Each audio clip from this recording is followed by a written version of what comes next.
Yo, what's going on, guys? In today's video I want to talk about the Guardian invitation strategy. So at the beginning of the league, when people realized that juiced mapping has been nerfed, people moved on to some other strategies, and the main three were simulacrums, heists, or invitations. And I did try out invitations for a little bit, but my character wasn't strong enough to do them efficiently yet, and I also wanted to move on to some other strategies that I already made video about. So now that my character is much stronger, I decided to go back to them and do a proper test. So what I did is I did test 20 Conquerors and Shaper Guardian invitations. I did decide to skip the Elder ones for a few reasons, but the main reason is that I personally just don't like farming them. The way I like to play the game is I just like to run as fast as possible, kill a lot of monsters, or just focus on some big mechanics that just give you a lot of profit, like in this case, Guardian bosses. And when you are farming Elders, not only you have to wait for the Elder to kill the map boss, but also then you have to wait for 3 transitions between the phases when you're fighting Guardian. So there's a lot of downtime, and I just personally don't like waiting. This is the same reason why I don't like heists, because in heists you have to wait for the doors to open. So yeah, that was the main reason why I didn't want to do the Elder ones. And the second reason is because I actually decided to try out this Sextant. So this basically gives you additional Guardian map every time you kill a Guardian. So this one is for Elder, there's another one for Shaper, and there's another one for Conqueror. And Conqueror is probably not worth it right now. I did some math, and you are pretty much breaking even. Maybe you are making like 5 to 10 chaos when you are using the Conqueror Sextant. But Elder and Shaper are actually pretty much the same. Elder is a little bit more profitable, but not by that much.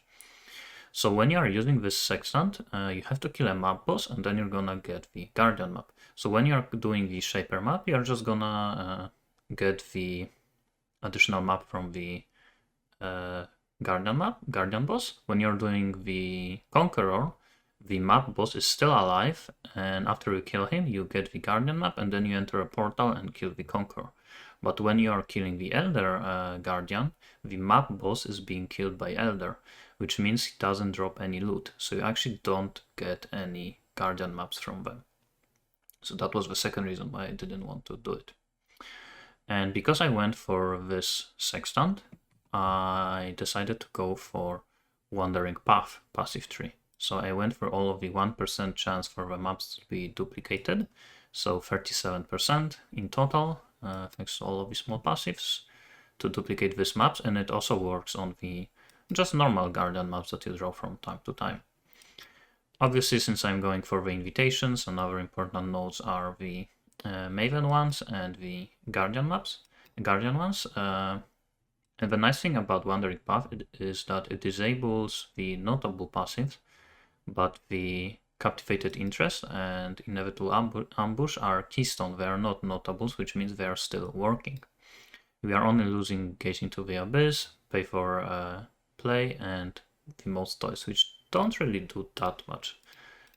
So this one is literally doesn't do anything when you're doing Guardian maps. This one also gives only 10% chance for additional witnessing, but it's only the normal map bosses, which doesn't do anything.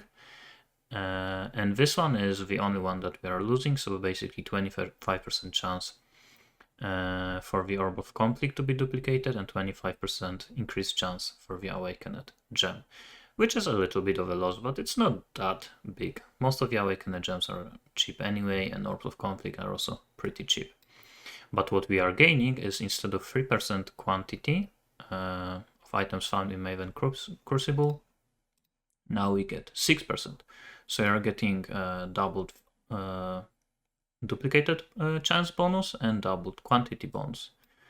One thing I probably should have went for is also the chance for the influence item from Conqueror maps, but to be honest, they are cheap anyway. And everything else doesn't really matter. I decided to go for additional shrine just for some additional buffs during maps. Chance for map currency and scarabs from map bosses, which also doesn't really do that much. Increased rarity and metamorph. And to be honest, metamorph doesn't really drop anything anyway. So yeah, everything else literally doesn't matter. You can probably see that I have quantity nodes and I'm running maps wide anyway. So this literally doesn't do anything. I just didn't have anything to spend my points on.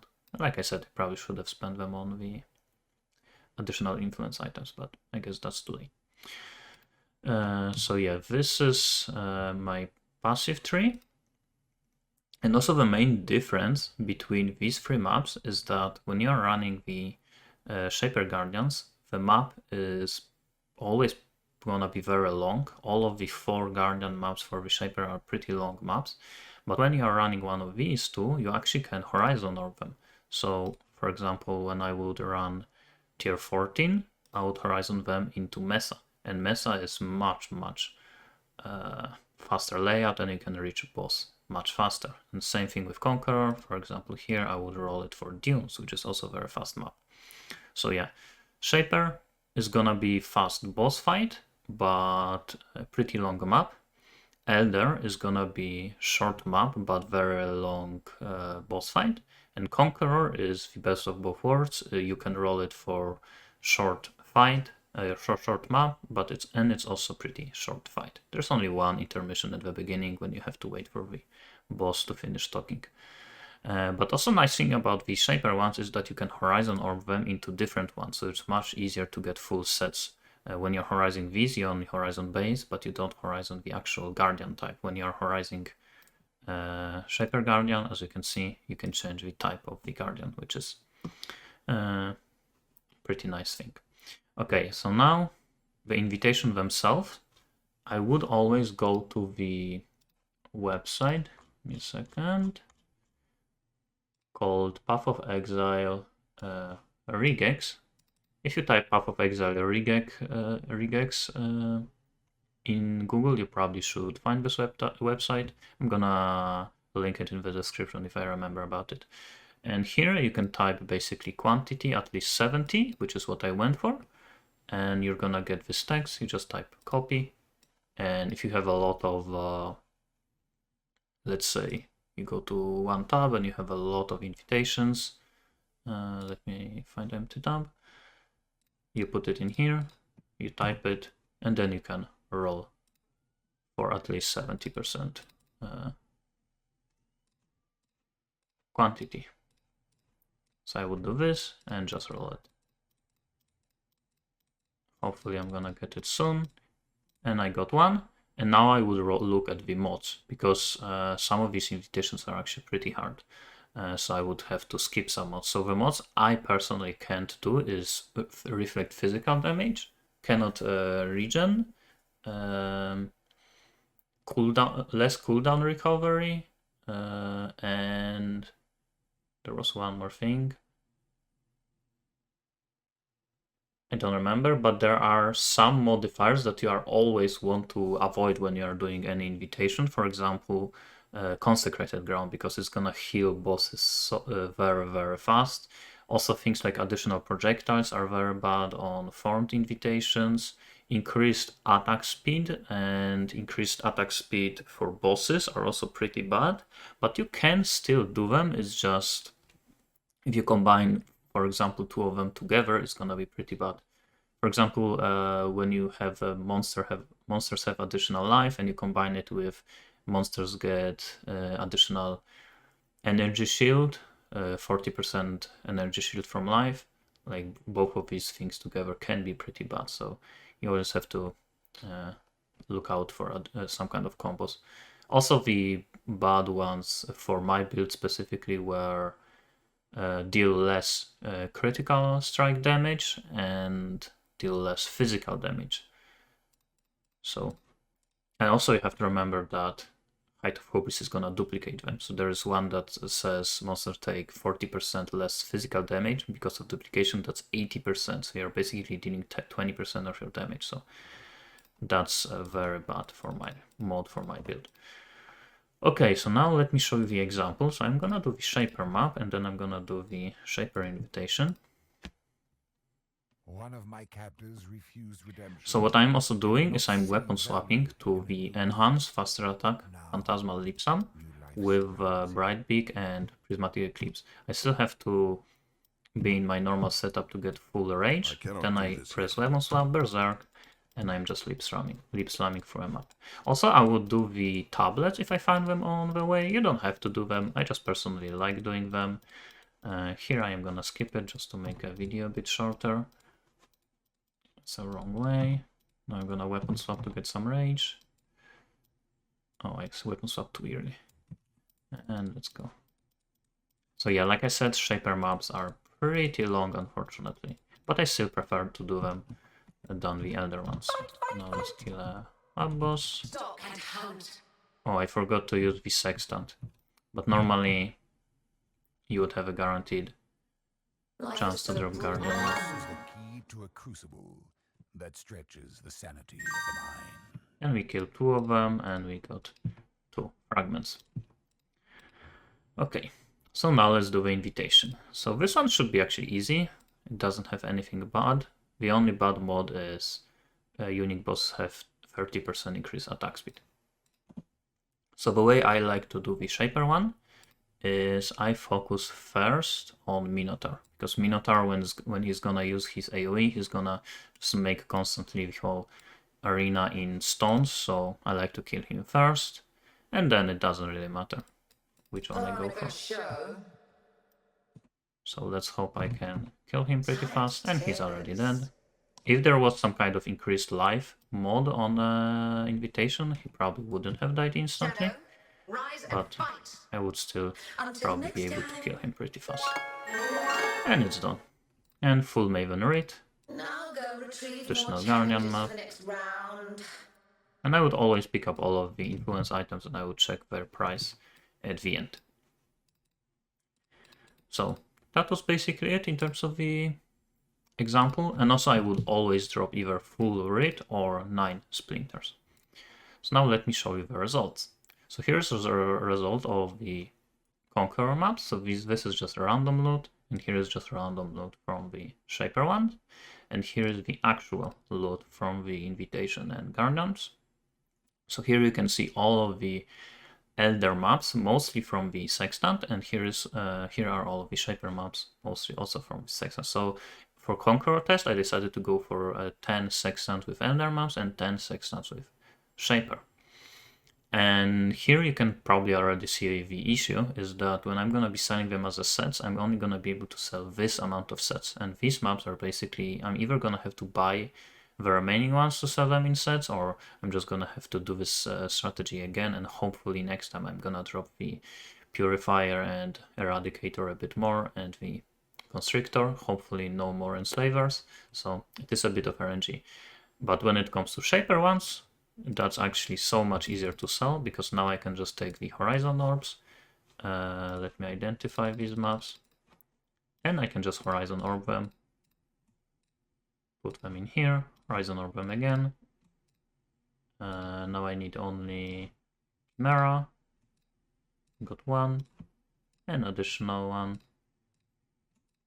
And now I can sell them in full sets. So it's so much easier to sell them as sets. And you're gonna get way more profit from selling them in sets on TFT. So in future, even though I think Shaper is a little bit less profitable, I think it's like 5C less per sextant, maybe even 10. And I'm still gonna probably go for Shaper ones. Next one is Maven Reed, they go for like 100 chaos. Fragments, they go for 40C per set. Here I got invitations. So invitations I had to buy for like 40-45 chaos. And I got around half of them back. I think there is like 11 here. And the nice thing about Conqueror is that you are also dropping the Divination card. So there is the Divination card that gives you Synthesis map, Cortex, Inspire Learning, and Delirium Orb. I actually don't remember where did I get the Inspire Learning from. But I did end up getting 2 Cortexes. One Cortex I got from full Cortex set, and one Cortex I actually did get from the Synthesis map card. And all of these Synthesis maps also were from the Divination card. And I also got the firewall item from one full set, but doesn't really do anything, and 10 delirium orbs from one full set of these. And these are the maps that I just dropped randomly, the ones except for the Saxon ones. Orbs of Unmaking, Conflicts, 2 Crusader Exalted Orbs, 1 Hunter, and only 1 Awakened Gem. So that's why I was saying this point is pretty much not doing anything. Even if you got 25% increased chance for Awakened Gem, it wouldn't really change much. And here are all of the influence items that I decided to not include in the test results, but they are worth like between 10 and 20 C. For example, here I have the Explode mode on a chest, which probably is worth a little bit, yeah, like 40k. So yeah, they are worth a little bit, but not that much. So another thing is you might be wondering how often you can sell them. So with the Shaper test, what I decided to do is I actually got all of the loot, which I have on the screenshot. Here you can see all of the Shaper maps, because for Shaper test I did go only for the Shaper Garden map sextant, so I got a lot of Shaper Guardians. I got similar amount of Maverites. I actually got one less, because for my build, Shaper invitations are a bit harder than Conquerors. So I actually did fail one of them. With Conqueror, I didn't fail a single one. So I got 18 writs, and with the Conqueror, I got 19. Here are all of the sets, which also go for 40 C per set. Some remaining Guardian maps, and similar amount of other things like Synthesis map, Orbs, and Awakened Gem. And also around half of the invitations I got back. So I decided to just go and sell them to basically tell you during the videos how easy or hard it was to sell them. And what I can tell you is selling Shaper maps was very easy. I sold them pretty much within 10 minutes. Maven Reads took a little bit longer, maybe like half an hour. And the hardest thing to sell were the Shaper sets, which took around 2-3 hours.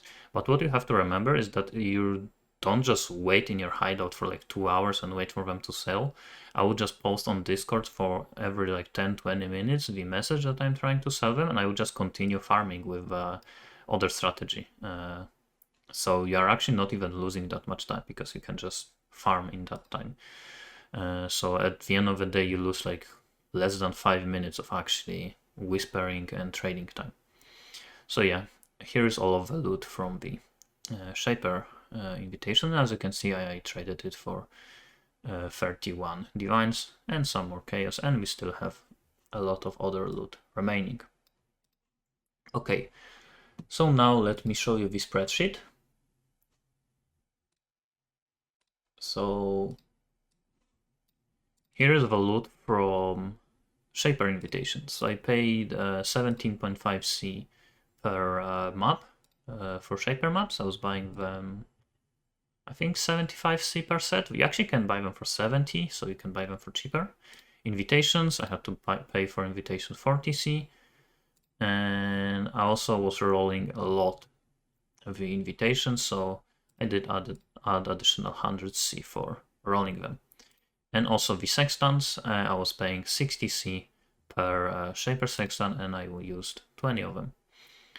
It took me 3.5 hours, so Shaper wants to take actually a decent amount of time because of the long maps.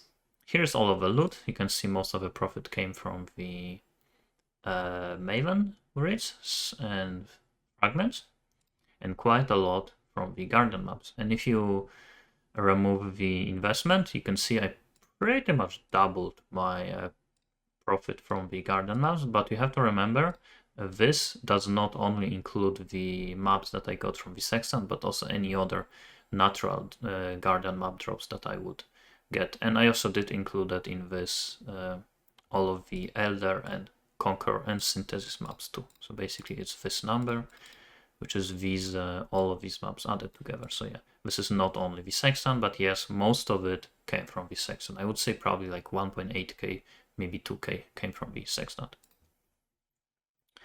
Here are all of our orbs of the conflict and unmaking, which is not that much profit. So in total, I made 18.5 divines, which is 5.3 divines per hour. So considering this strategy is actually pretty hard to do, it is not that much profit, to be honest. 5 devices per hour is pretty good, don't get me wrong. I still think it's decent, but for strategy this hard is not that much. But at the same time, it is pretty easy to do, right? You only need to buy maps, invitations, and that's it. And then selling stuff is also easy. You only sell basically 3 things: fragments, mavens, and guardian maps. So it is very easy strategy in terms of maintenance and trading. But now let's look at the Conqueror. So Conqueror is very similar. It's just 10 different sextants. So this one was a little bit more expensive, the other ones. And profit from fragments is smaller because from the shaper ones we have the inevitable ambush, which gives you additional fragments. So less profit from fragments, but we also get additional profit from Conqueror Exalts, Delirium Orbs. We also get the Cortexes from the cards and the synthesis maps from the cards, so we get much more profit from these things. Also, obviously, Conqueror maps are more expensive, so I had to pay 31C per map. And invitations are only 5C more expensive. So if you look at the end results, we made 15 divines, which is actually 7 divines per hour, so much better. But if you compare them a bit more, you can see that here I made 18 divines and here I made only 15. And the main reason why I actually made more per hour is because of the time. It took me a little bit more than 2 hours to run the same amount of maps, so around 50% faster. So being able to roll the maps and do maps like, for example, Mesa, so you reach the Guardian map much faster, definitely helps. On top of that, like I said, Conquerors for me, for my build in particular, are much easier. So if I decided to go for any of these strategies in the future, I would probably still go for the Conqueror ones. Even though investment is a bit higher, like I said, 31C per map. Selling fragments is also probably a bit annoying, but personally, I think I would go for these. Also, the influence items, I think for the Cyrus Guardians are usually more expensive than the Shaper ones. So yeah, for this video, that's gonna be it. Thanks for watching and see you next time.